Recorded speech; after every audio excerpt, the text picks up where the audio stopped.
formally engage IMF for an IMF-supported program. And there have been 3 rounds of negotiations with the IMF interspersed with a number of virtual meetings in between to ensure both the government of Ghana and the IMF teams worked around the clock to get the SLA by end December 2022. In fact, I think Stefan and I talked about it, that it wasn't a mission visit per se, because the mission was on from July 1st to now. And that really, thank you guys for that commitment. Against the backdrop of the staff programs, I mean, let's Ghana indeed include this SLA within this period. So in recent times, this is quite historic in terms of the speed in which we have come to this. And if we look also at the path that Zambia, Chad, and Ethiopia have come to, we can see that this is quite a miracle in its making, and really to thank the fund for the commitment and dedication that have come through this.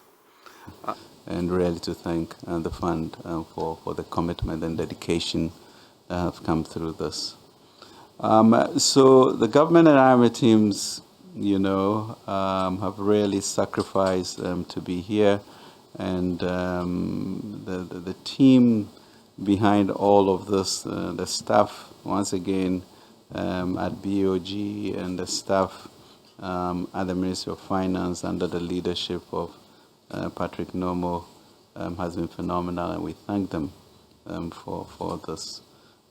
Key to this has also been our 2 deputies, Abner and John, and also Charles, who left us. Just lots of work has gone into this.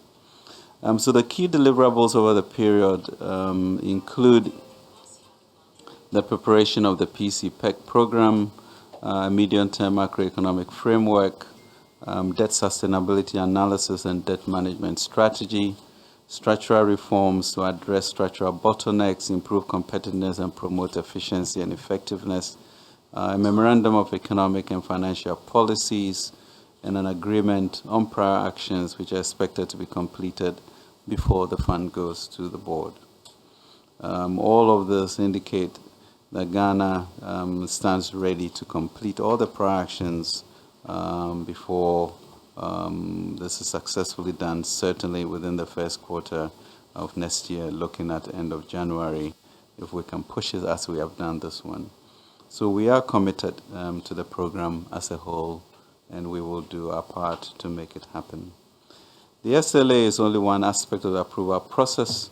More is yet to be done to secure IMF management and board approval, and that is what we, all of us as Ghanaians, should work to ensure that we go through. Key fiscal measures, structural reforms, and the medium-term macro-fiscal framework in the 2023 budget are aligned with the IMF-supported program. It is therefore crucial that we receive support from all stakeholders, especially Parliament, to ensure that the 2023 budget, including all revenue measures, are passed and not return to last year's experience that we had. And the creditors also to ensure a successful debt operation. So even as we engage the domestic in the exchange, we'll be looking for our discussions with the bilateral partners and also with our bond investors. And we expect to get through that so that we'll conclude with the fund and the board. Truly, the eventual conclusion of the program will assist us in our efforts to restore stability, tackle inflation, and strengthen our currency. That is why the various ingredients of the program should be supported by all Ghanaians and all stakeholders. We can only get to the IMF board if we get sufficient commitment from our creditors in support of the debt operation. The 2023 budget is anchored on increasing domestic revenue mobilization effort by 1.2 percentage points of DGP. On the expenditure side, the 2023 budget proposes to reduce expenditures on commitment basis by about 2 percentage points of GDP from 2022 to 2023. Primary expenditures are expected to be reduced through a reduction in allocation on the use of goods and services and domestically financed capital expenditure on a commitment basis. These fiscal adjustments alone are not enough to address the country's economic challenges, hence the ongoing debt restructuring aimed at restoring debt sustainability in the medium term. The 2023 budget contains important social protection measures to support the most vulnerable, including measures that seek to gradually increase the number of beneficiary households as well as the value cash transfers under the LEAP. Other social protection programs which will be prioritized under the programs include the NHIS, the capitation grant, and the school feeding program. A key part, as Stefan mentioned, is also private sector engagement. As we look through austerity and ensure that we have social protection, the drive for growth should not be forgotten, and the PCPEC is key to that. We are optimistic that the 2023 budget adjustment strikes the right balance between determination and pragmatism. Already the economy is responding positively to the news of Government of Ghana and the IMF reaching an SLA, and we are eager to leverage this momentum at the very moment when the IMF Executive Board approves the program request. We're already seeing significant improvement in the exchange rate, with the Ghana cedi recovering against major currencies. We are confident as a resilient people that we shall rally to support this great enterprise to restore macroeconomic stability and promote robust and inclusive growth. The world is looking at us, and I know that we can do it. So indeed, to God be the glory for these great things He have done within 5 months. I'm certain that He who began the good work will continue until it is finally finished. Greater things I believe He will do, and let us all gather the harvest with joy. These indeed are both times for a Joseph recovery and also a Nehemiah rebuilding. Let's continue with courage, a spirit of love for each other, and self-discipline to go through this program. Thank you, and may God bless our nation, Ghana. Well, thank you very much, Minister. So now we'll move to taking your questions. We have colleagues joining us online as well. So I'll take some questions from the room and some online as well. So where's the microphone? So I'll call first 3 people to come to the microphone. So you, lady there, Cooper, and then you. Yes. So first 3, please, to the microphone. Please state your name, affiliation, and please keep it to 1 question so that we can take more questions. Please try and keep it to 1 question. Name and affiliation, please. Thanks. My name is Nanoye. I work with Asasi Radio. It took 5 months to get to this level. When should we anticipate that the board will... Okay, anyways.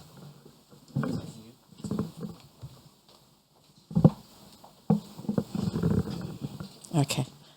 All right. My name is Nanoye Ankra. I work with Asasi Radio.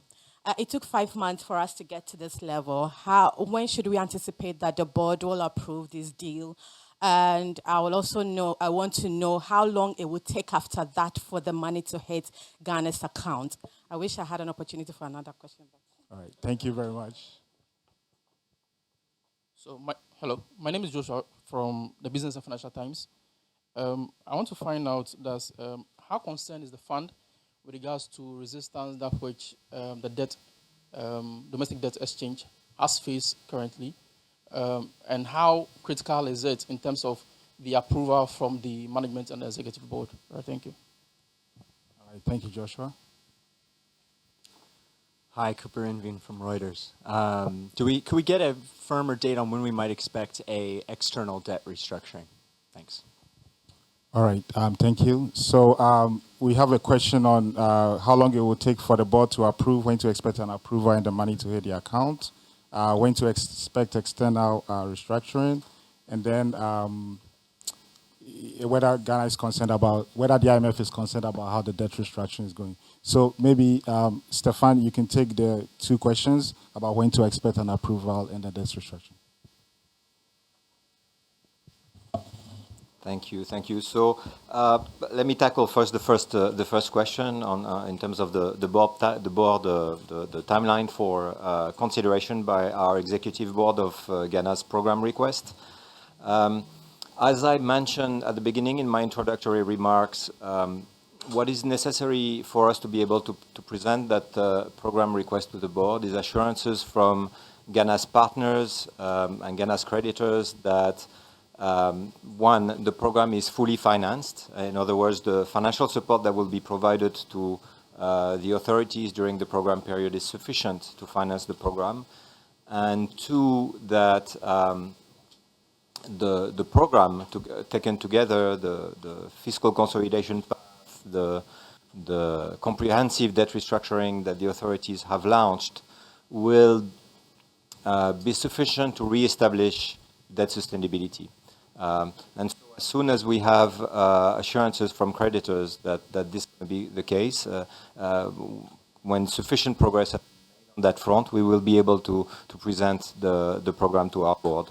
And as to the follow-up question that you had on when the money would hit Ghana's accounts, that would happen very, very shortly after the program has been approved by the board. There were a couple of questions on that issue, so maybe I can just say a couple of words before I turn to the Honorable Minister regarding the issues related to the debt restructuring. I would like just to clarify a few issues. What is very important for the IMF is that the government strategy as a whole be sufficient to put debt on a sustainable path and to bring debt sustainability over the medium term. This is really the overarching goal of one of the overarching goals of the program. Now, when it comes to the specifics of the government's debt restructuring strategy, when it comes to, for example, the perimeter of the debt restructuring, which debt would be included or not included, when it comes to the parameters of the debt restructuring. In other words, what type of relief would be sought from one type of creditors or another. And when it comes to engagement between the government and the creditors, all of that are very much sovereign decisions, and they are very much for the government to decide on in collaboration with their financial and legal advisors. Thanks, Stefan. Minister, do you want to take the question on external debt? Yeah, thank you. Stefan leaves the difficult questions, but at least I've learned two things: the perimeters, the parameters, and then what would be the third one?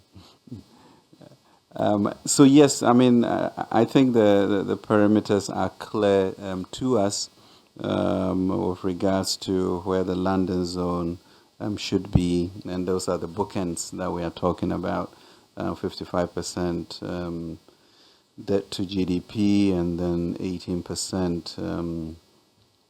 18% external debt service over revenue. So those become the bookends that we work with. And within there will then be the parameters as we have outlined in our domestic exchange program, and therefore also continuing with that, with the externals. We hope that, we've been having discussions, but maybe formalized discussions going through beginning, this week also. So that's the trajectory that we are looking at. But I think for all of these three partners with the debt operations is really the lift that we have of this SLA and therefore all of us doing our part to make sure that this confidence is built on, and we move on to create the macro stability, and that will then ensure that we all participate in a much stronger Ghana. So yes, the challenges that we'll have, we're going to have challenges with the parameters that we unfold for each of these groupings, and the issue for all of us is a commitment to end this crisis in a way, and so we'll have. I expect that we'll have positive discussions, and as always, move to a solution that would ensure that we remain within the landing zone that has been ascribed. Thank you. Thank you very much, Minister. I'll take another round of questions. Gentleman in the back there. Sorry. And then a gentleman here. Let's pick somebody from the middle. Anybody in the middle there? And I see George. George as well, please. Please state your name, your affiliation, and please keep it to one question. Thank you. Thank you so much. My name is Sani Abdurrahman. I work with Media General. My question is to Minister Ken Ofori Atta. Looking at the agitations emerging since the announcement of the debt exchange program, are you in any way considering any sort of adjustment in the program, and what will be the implication? Thank you. Thank you. Yeah, should come down. Okay.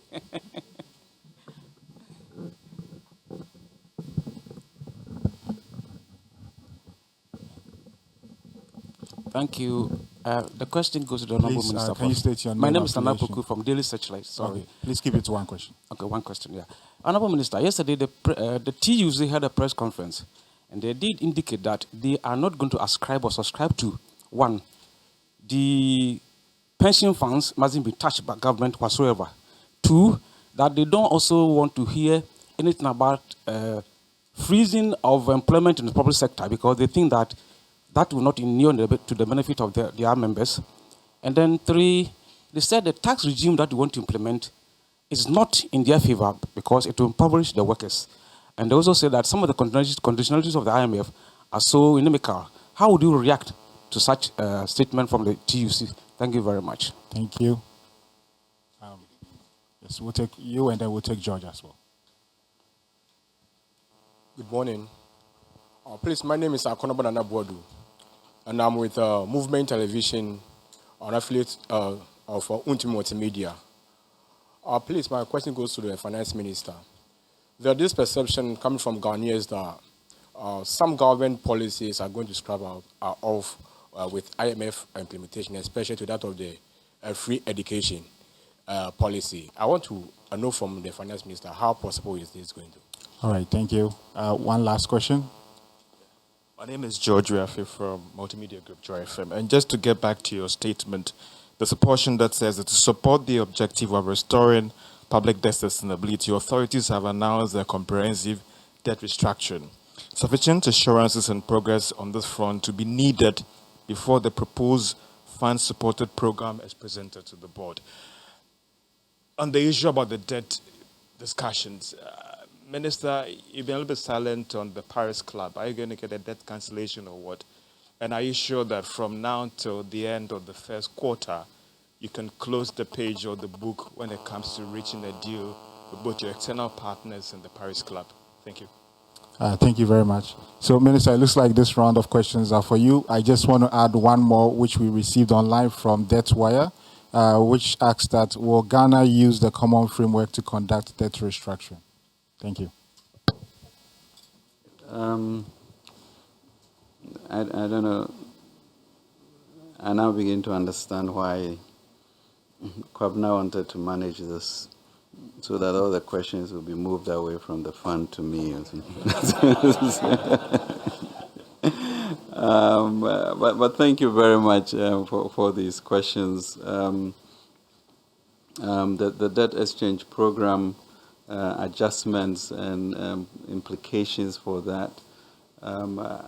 I think we know what I talked about, the landing zone or the bookends. So it's within that framework that any accommodations will have to be made. So yes, we are certainly listening. We've had a lot of engagements, and we'll continue with the unions, and really also all of us asking ourselves whether an orderly process to where we want to go is what we all seek, and within that, what sacrifices and burden sharing that we have.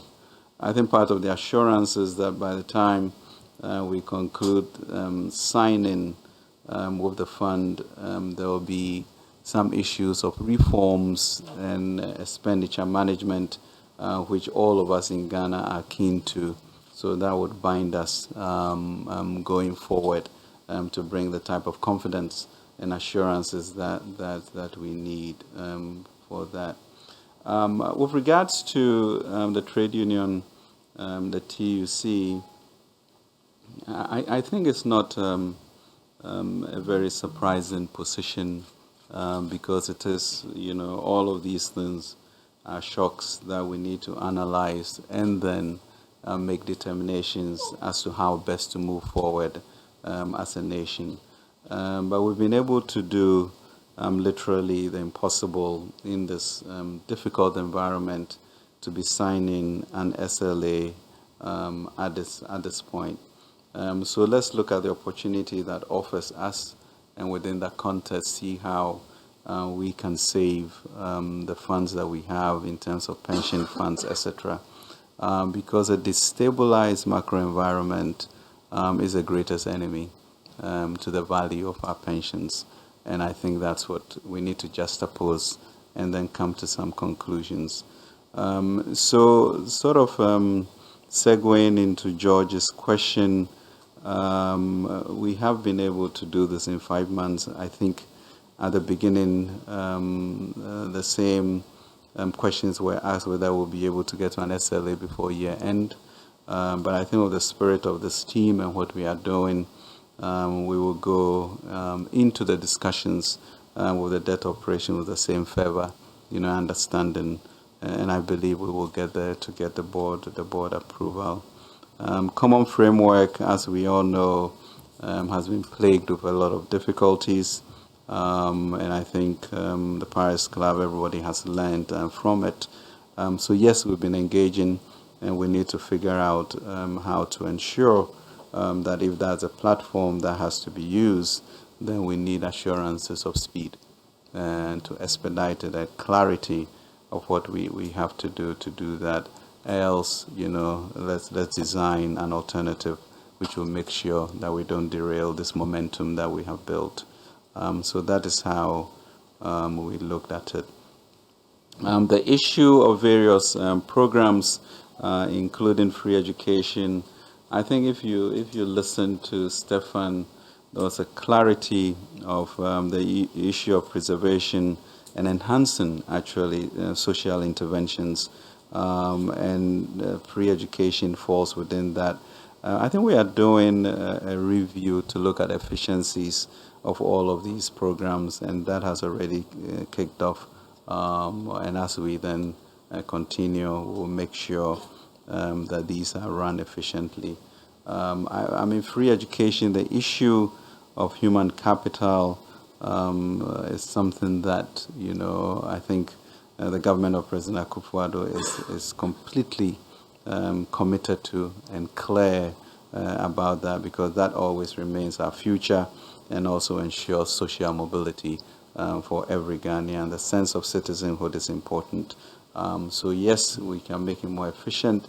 I think within the 5-6 years that we've been here, we saw sort of average results move from 45% to 50%, and this year we had an average of 60%, which was just phenomenal. So the resources are being deployed to some 1.4 million people, which secures our future, and there's nothing better than that. So I'm not sure anybody should worry about that going forward. Thank you very much indeed. I hope I covered all.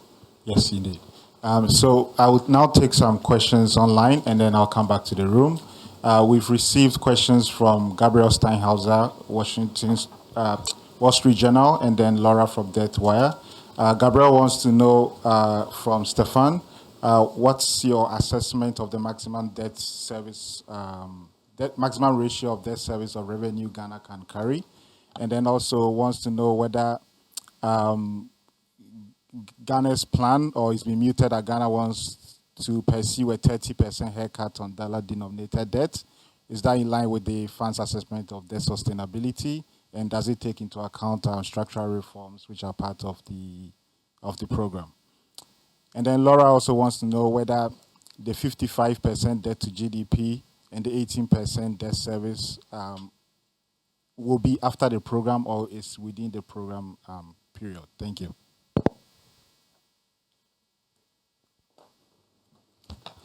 Thank you. So still quite a few questions on debt issues. I think maybe to step back and to explain a little bit under what framework we are working and what has guided our discussions and what has guided also the government's goals when it comes to reestablishing debt sustainability over the medium term.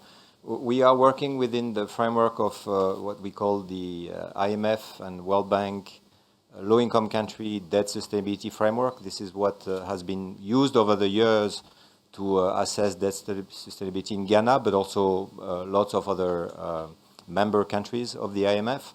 And in the case of Ghana, as the minister mentioned, but also, in fact, His Excellency, the President, just a few weeks ago when he addressed the nation and talked about these debt objectives, two of the key ratios that we feel would be consistent with re-establishing debt sustainability are this 55% NPV of total debt to GDP and this 18% of external debt service to revenue. So just to respond to the first question on the debt service, a level of debt service that is consistent with sustainability. This is the 18% that we are looking at. Then there is a question about the time frame or the horizon that we have in mind. So this is not something that could possibly be achieved immediately at the time of program approval. What the government is seeking to achieve is to put debt and public finances on a path so as to achieve these objectives over the medium term. So not immediately, but over the medium term. Did I respond to all questions? No, there was also the question about the speculations in the press as to the haircuts on external debt. I would just go back to refer you again to what I mentioned in my the response to a previous question. Anything that has to do with the perimeter of the debt restructuring, of the government's debt restructuring strategy, the specific parameters and interactions with the various groups of creditors and the government, all of these are really sovereign decisions, and for the government to decide on in collaboration with their advisors. Thank you, Stefan. We'll take another round of questions. So let me start from there, gentleman there. Somebody from the middle, lady in the back, orange, and then on the far right. Thank you. Please limit it to one question. As usual, your name, your affiliation, one question, please. Okay, thank you very much. My name is Adam Kujo. I work with Star FM here in Accra. So this is to the IMF. In your statement, you said you were going to employ a strong reform program that aims at restoring macroeconomic stability and debt sustainability. We've seen a lot of focus on the debt sustainability. When it comes to the micro, there's been a lot of conversation about how much we need to make some expenditure cuts to our budget. My question to the fund is that, looking at government's budget, are you satisfied with the level of cuts? And do you think that some more cuts needs to be done to ensure that we have that macroeconomic stability?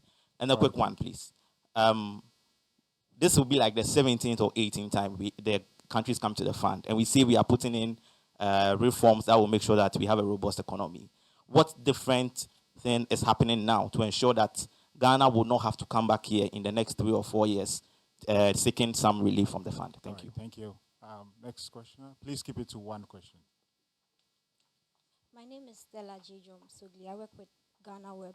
And so my question will have to do with the revenue measures that the government is putting in place to at least hold up before the IMF funding is secured. Because last year we were told that the e-levy was going to generate a lot of revenue, but it faced a lot of resistances and then it was not able to meet the proposed target. So as the VAT that government introduced into the 2023 budget is being debated in Parliament and all of that, how is government going to hold up until we receive funding from the IMF? And a quick one.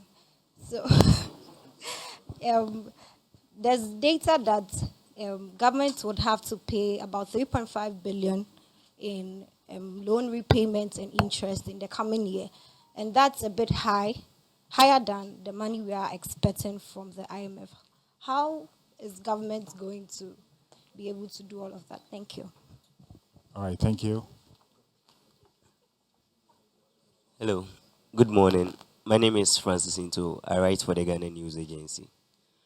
Since the announcement of the engagement with the IMF, one thing that's come out is that individuals are going to be exempted from any debt sustainability. On the grounds, people are really not receiving the funds that are due them. The government has given numerous assurances that their funds are not going to be touched, but people are getting their funds being touched by various financial institutions. Beyond the assurances, what is the government doing to ensure that people really get their investment returns? Thank you. All right, thank you. One last question. Thank you very much. My name is Akko. I report for Bloomberg. Honorable, your Financial Stability Fund is estimated at 15 billion cedis. That is just a little over $1 billion. And it doesn't seem substantial enough. Do you plan further support on that? And do you think that if we were to up it, you may get a bit more buy-in from debt holders? Thank you very much. All right, thank you very much. So we basically have two sets of questions. So Stefan, if you could take the questions on the budget and also revenue measures in the program. And I will defer to Minister Ofori Atta and perhaps Deputy Governor on the questions of the Financial Stability Fund and then also individual investors. Thanks.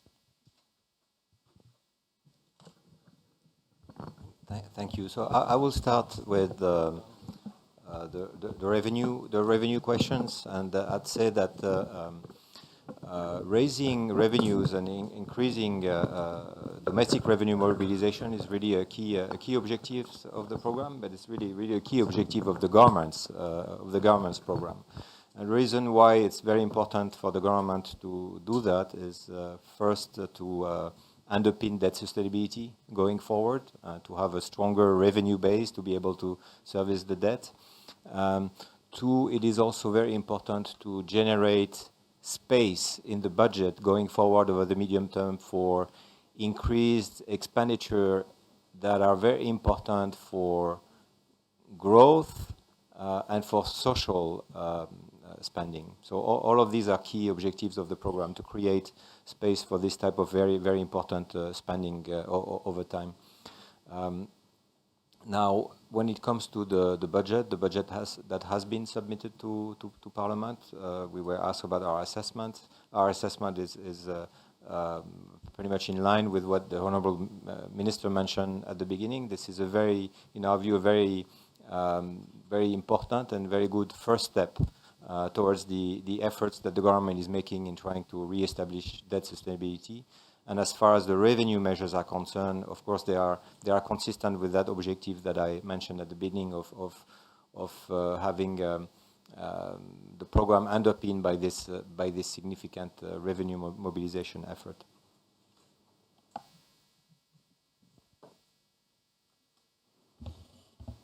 Thank you very much, Stefan.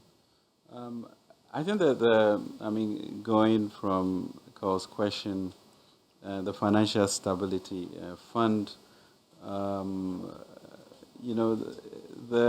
challenge for most of these funds is to engender confidence. And once you do have the confidence as to where we are going, you don't have people dependent on that fund. But certainly, we will stand ready to enhance it as and when it is necessary. But my expectation is that from hence, with the signing of the SLA, we should all kind of rest assured that we are on a path that we can depend on, and therefore the issue of people thinking they need to pick up their money from their investments will not be necessary, as stability will be coming. So yes, if it needs to be enhanced, it will, but I think in Jamaica it was not even taken up at all, even though it brought a sense of confidence to the market. So we expect that. And the key issue about returns on our investment is really, in the end, macro stability. And that is what we are seeking to achieve, so that we can work together through this. I think the other question on the revenue measures, certainly we all experience the devastating impact of Parliament not approving our measures on time, and the resistance that occurred. We pray that with this work that the executive have done to bring the SLA so quickly to us, will also contribute a bit to make sure that we're on the same page and continue with the sense of stability and confidence that is emerging. So that's that. Thank you. All right. Thank you, Minister. So we'll take one last round of questions, and then we'll close this. That's if we have any questions at all. Oh, we do have questions. Just people who haven't gotten the opportunity to ask questions yet. Yes, you. I'm trying to see those in the back. They also, so they can get opportunity. Gentleman in the back, and then Maxwell. Yes. No, gentleman in the white, and then yes, you can also. So we have 4 questions. Thanks. All right. Please, name, affiliation. Please keep it to 1 question. All right. My name is Mark Byron with UTV. My question goes to the minister. The issue of fiscal discipline is a major concern for Ghanaians. For them, mostly they think the government has not been good at using the state's money. This $3 billion that is coming, what is assurance that, just as you are saying, is going to turn the economy around? Are we assured of this? Thank you. All right, thank you. Next person. Thank you. My name is Ofori Atta. I work with Media General. I want to find out from the minister why the various stakeholders were not engaged before this debt exchange program was launched. That's one of their major concerns. Why this was a surprise to them, first of all. So now that you're going back to them to now consult them after the announcement, how sure are you that they're going to support this? And why are individual bondholders exempted from this program? I want to find out. Thank you. All right, thank you. Next person. Hello, my name is Maxwell Adumbile from Graphic. I don't know if the question on when the external debt restructuring will commence, whether the answer skipped me or the answer wasn't given. If you can clarify that, Minister. And then on the issue of the Stability Fund, I want to get a comment of, or the position of the fund on it. And then once the World Bank is here, they can tell us what they think of it and if they have any commitment to make. Thank you. Yeah, okay, thank you. So just an add-on to his question about the external debt. We're asking what form will the external debt restructuring take? We want to have an answer to that. And again, my friend asked the question, but we didn't get an answer. This will be the 17th time Ghana is coming to the IMF. Why is it that anytime you leave us, we are not able to walk on our own. We have to come back to you for the same things you helped us get out of. Why isn't the fund worried about why we quickly run back to you when you leave us to walk on our own? All right, thank you very much. So I think let's start with that question since you didn't get the answer the first time. So Stefan, if you could start with what's different about this program, and then also talk about the other issues. Thanks. Thank you. So I think throughout the past 6 months, our engagement with various stakeholders, civil society and others, and with the government also, it was very clear that one of the objectives of this program should be to make the economy more resilient to shocks. Yeah? Because the solution to what you are raising here of the recurrence of IMF programs, the way to deal with this is just to make sure that the economy becomes more resilient. And it is certainly a key objective of the program, and how that would be achieved under the program is by implementing reforms that aim at tackling the underlying structural weaknesses that make the economy less resilient to shock. So this is really a key objective of the program, and this is why I referred to at the beginning in my introductory remarks to a wide-ranging reform program. Just a quick comment. I believe there was a question addressed to us on the Financial Stability Fund and our views on this. We are very supportive of the initiative, of course. The more safety nets there are to preserve financial stability, the better. And so we think it is a very good initiative. And I would like to take that opportunity actually to encourage partners to support the government of Ghana in this endeavor. But another aspect that is important, also related to a previous question, is that this is not the only tool to deal with financial stability, preserve financial stability, and bolster confidence. The regulators also have at their disposal a number of tools that can be deployed, and I would refer you to the statement that the Bank of Ghana has issued last week in this respect. And we are also very supportive of all of these initiatives and policies that are being put in place to mitigate the impact of the domestic debt exchange. All right, thank you, Minister. Thank you very much indeed, and thank you for your questions. I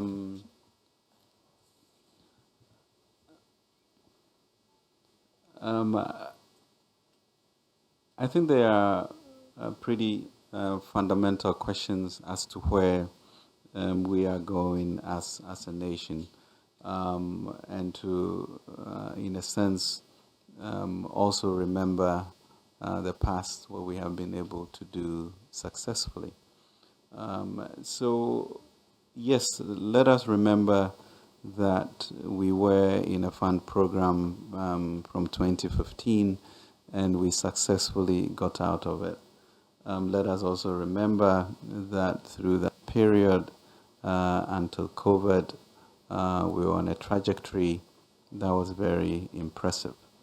Let us also remember that we, more than most countries during the COVID period,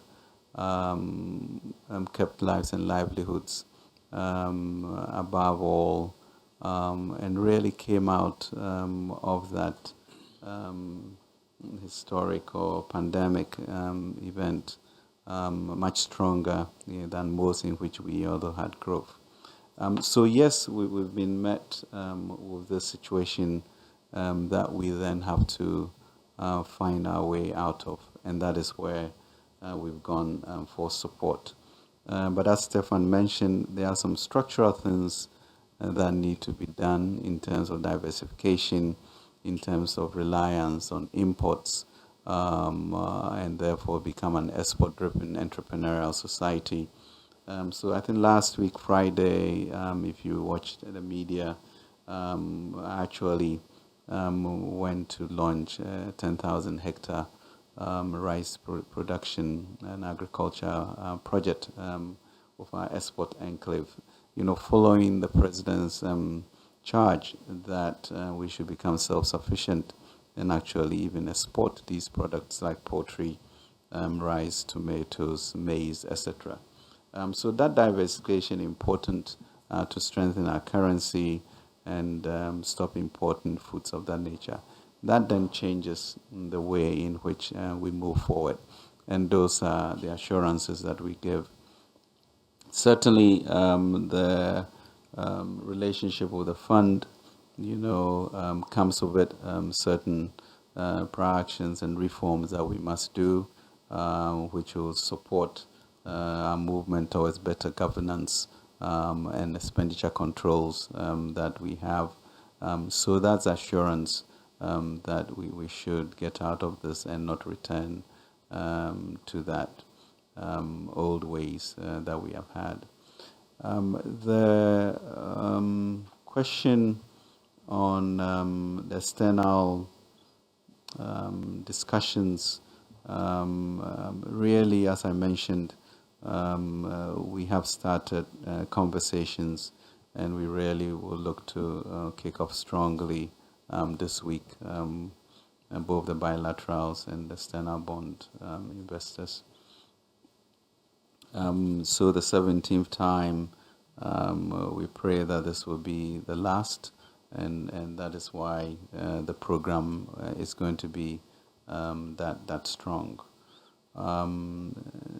So, I mean, for me, the experience that we had gone through since 2017 leaves me no doubt that we can go over this problem that we have and actually institute a strong, resilient economy that is diversified and export-oriented, and that is the goal. So the other part of this whole program is now the PCPEC program, which is looking to get substantial investments to get a private sector-oriented economy that is then diversified and supports our currency in a strong way. So that really is the assurance that we will commit to, that government intends to follow through. Thank you. All right. Thank you very much, Minister Stefan. So I think we can bring this press conference to a close. But before we do that, just want to check whether we have any last comments before we go. Okay. So really, thank you very much, Minister Ofori Atta, Deputy Governor. Thank you very much for having us, and thank you very much to the Ministry of Finance and Bank of Ghana for helping organize. So you heard the Finance Minister, Ofori Atta, updating us on where we are with the IMF negotiations. Of course, you heard officials from the IMF also assuring us that the money will come through as soon as they approve the deal. But when is it coming is one of the questions that the media is looking out for. Now, the Finance Minister says the IMF is reaching a staff-level agreement. I mean, that's the key of all that has happened this morning, and it's on a 3-year program supported by an arrangement and the extended credit facility of about $3 billion. And he says it's aimed at restoring macroeconomic stability and debt sustainability while protecting the vulnerable. Let's go back to the Finance Ministry. Kojo Ponkroma is Information Minister. And we were seeking to engage the fund for support of that program. And today, as you have heard, this program is based, or this agreement is based on this program of Ghana. And that's why Stefan keeps making the point that the program is a sovereign program with its own sovereign indicators. They are in to provide some support. And if you read the second paragraph of the IMF statement, they describe it as a strong reform program. I encourage you to read and share the statement with your audiences.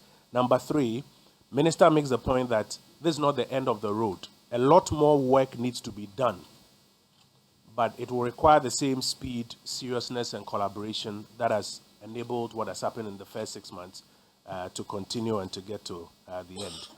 And number 4, I want to stress this as a fourth point. Minister and Stefan both make the point that all hands are required on deck so that the things that need to be achieved, i.e. the prior actions, can be successful for us to get a successful board meeting eventually. That includes the revenue measures, the debt operations, the expenditure rationalization efforts that are being talked about. But colleagues in the media, just like you have done with us and for us in times past, you need to help encourage the country for all hands to be on deck so that we can succeed together. And finally, if I got it right, Minister, as we are talking about stability and restored growth, these are the things that we all have to do together so that we can achieve that stability and restored growth. Minister, I don't know if I've captured it well for you. I think you have. That's your job. But truly, I mean, in conclusion, you know, we are committed to doing this 24/7. We are committed to ensuring that we put Ghana in a strong place, and we are confident that the Lord will lead us to that successful conclusion. Thank you very much. Thank you very much, colleagues. Wish you all the best.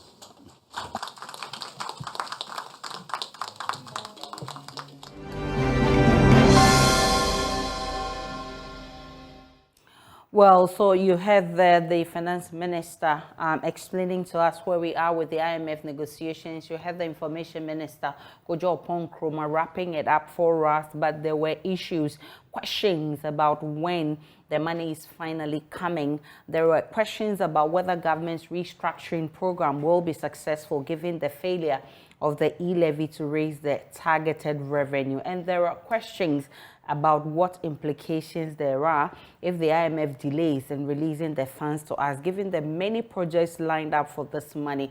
We'll try and get answers of all of this. Our man, Kojo Brace, is still there for us. Kojo Brace, what exactly can you report from what has just happened at the Finance Ministry? Well, Aisha, can you come again with your question? So I'm asking what you can tell us from what has just happened this morning. Well, so what has happened is the minister and the IMF giving clarity to the staff level agreement that has been reached and what is supposed to happen from now, so we get the board level agreement. You know that for any agreement with the IMF, once the staff level agreement is agreed, we have to meet certain conditions before the board, the IMF board, will agree to, in fact, release the funds to us. So those are the clarifications they've given.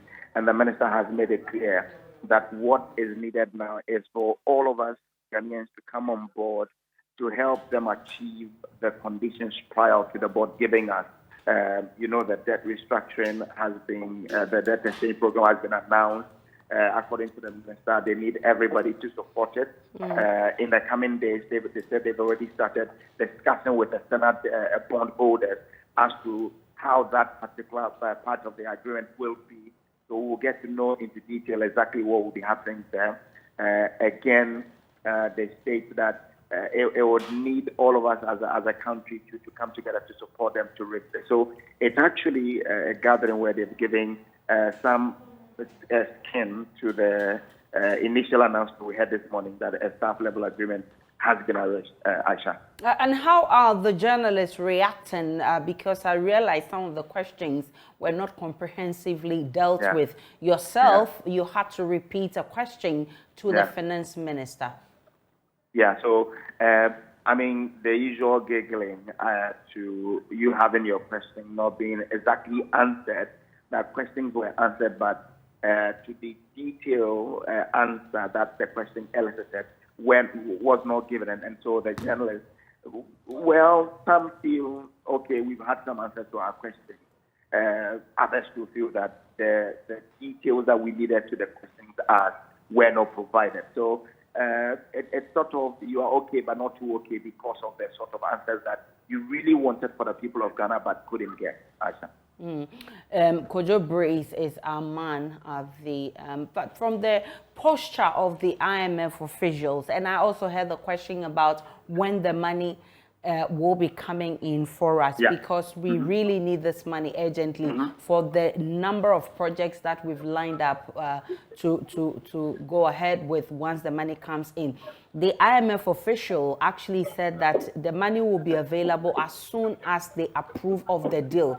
I mean, what can you say about their posturing? Does it look like we're going to get it anytime soon? Yeah. As for them, when you look at their posture and everything they are doing here, it sort of tells you that we will get this. But it depends on how we are also able to play our part by convincing our bondholders. Because if you listen to them well, they were they were harping on the point that we need to get our bondholders to accept the program, because at the end of the day, that's what they are looking for. They are looking to create a fiscal space. So when you are able to get your bondholders or your creditors to agree to your debt exchange program, that is when the board will decide to give you the money. So, I mean, as early as we are able to get this done is when the money will come. If we are able to get this done by February or by January or by March, you have the money being released to you. So now the ball is in our court, that Ghana is able to get its external bondholders to agree to the sort of debt exchange. You know, we didn't get the exact form this will take. We asked the question, but the form that it will take was not communicated. So now the ministry, by extension government, would have to engage the external bondholders to agree to the debt exchange. And when that is done, then of course we may be getting the funds being released to us soon. So we don't know exactly when that will be. They are mentioning the first quarter. For us to achieve that, it depends on the sort of lobbying that the government will do for the external bondholders to agree to the program we are coming with. Again, it is also incumbent on the government to then get the unions and the associations to also agree. You know, some have expressed, some is given. It's for all of them to agree to the sort of exchange program we are bringing. And when that is done, the funds will be released. But the posturing here really indicates that the IMF is ready to support Ghana. And if we're able to get get closer to all of the things that we need to do on our part, then they are ready to help us out with the release of the funds. Kojo Brace is my colleague on the ground for us. It does look certainly that government's domestic debt restructuring must be successful, because its success is key to us getting this IMF bailout. But are we getting closer to that? Looking at all the conversations and argument we've had recently, TUC has warned government not to touch the pensions fund. Other, unions on the labor front have also warned government. Is it going to be successful? We'll be getting answers on this. And what are the implications if it is not successful? What are the implications also if the IMF fund delays even for another 1 month? We'll be getting answers to all of that on Joy News today. Let's meet again at 12.